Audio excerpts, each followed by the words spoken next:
Hi, it's Nell, and today I'm going to answer a question from YouTube viewer ChobitFan48 who asks, can you do a video about how you did the soil prep for your succulent garden? Of course, I'd be happy to. And I'm also going to talk about the mix I use when I plant succulents in pots.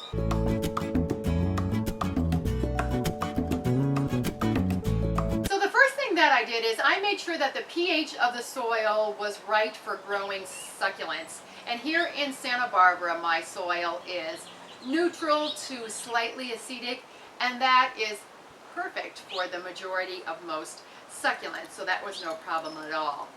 Now this is very important. What you need to know is any mix you use needs to be really light, and it also needs to drain well, because succulents don't do well in something like a heavy clay soil because they need to get wet and then they need to have the water drain out because they store so much water in their leaves and stems. Too much water in their roots is going to rot them out.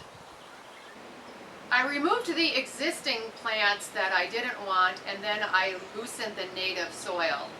And then I had 4 cubic yards of a topsoil mix that was 20% compost and 80% screened sandy loam delivered to add in, to mix in with the native soil. And a sandy loam is really light, so it's going to drain. And you make sure to mix it into the native soil because you don't want the layers on top and to plant the plant and have it be nice and easy and they're growing and then all of a sudden they hit the native soil. And it's a little bit of a shock for them, so be sure and incorporate that in.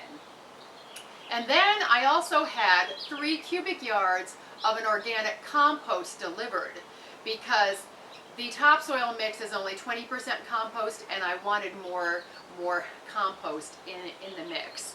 So I spread a layer of that on probably about an inch or so, and I worked that in to that topsoil that I had delivered and the native soil.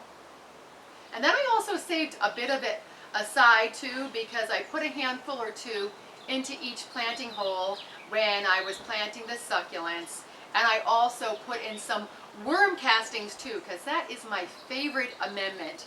I will leave a link to a video below that I've done on worm castings so you can find out all about the great properties of that.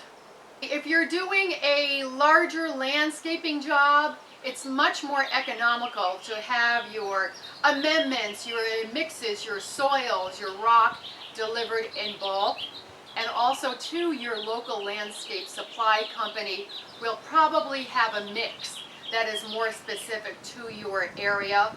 Like there's someone here in Santa Barbara who has a succulent mix. Up north where I used to live up in the Bay Area, there was a company that has a rhododendron mix for more acidic type of plants. So be sure to check there because that's always a great source. I also do a lot of succulent container gardening, and the same applies for succulents in pots as in the ground. The soil mix needs to be very well drained, so the water needs to come right out of the pot after you water it. So I don't make my own mix. I buy a bagged mix because there's plenty of them on the market that are great. My favorite mix is from the California Cactus Center down in Pasadena. They do their own secret blend that they don't tell you the formula, but I don't make it down there all the time. So this is a mix I have bought at my local garden center, and it's for palms, cactus, and citrus. And this one works just fine. And in containers, I use my worm castings in there, and if I have some compost, I will throw it in too. And every spring, I do a top dressing of my succulent container pots with worm castings and compost, and that provides the nutrients they need for the seed. Here's that succulent planting mix I use. As you can see, it's nice and and light. There's a lot of perlite. There's some wood chips really browned up very fine in there. If you only have 1 or 2 succulents, you can just use a potting soil you have. Just be sure and keep the pot as dry as possible because potting soil does hold water more than a succulent and cactus mix will. So I hope you have found this video about succulent planting mixes to be helpful. Please subscribe because I have a lot more videos coming your way. So now let's get out in the garden and make the world a more beautiful place. As always, thank you so much for watching. And be sure to send your questions in. I would love to answer them. Bye.